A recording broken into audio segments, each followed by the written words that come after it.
En temas de combate a la delincuencia, tras el informe de incidencia delictiva en la Ciudad de México emitido por el Observatorio Nacional Ciudadano, el jefe de gobierno, el doctor Miguel Ángel Mancera, indicó que se continuará impulsando una agenda de trabajo en materia de seguridad. Esto no solo en la capital, sino en el resto del país.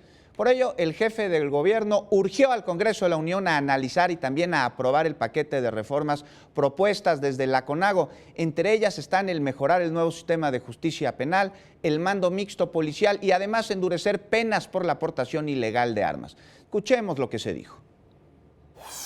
La reforma que tiene que ver también con mando mixto, parece que es ya impostergable. Es decir, todo un paquete de seguridad y lo que ya trabajamos en CONAGO, que es el paquete para el cambio al sistema acusatorio. Yo lo he platicado muchas veces con ustedes, no es una novedad, sino que lo que urge es que nos pongamos a trabajar en lo que no está funcionando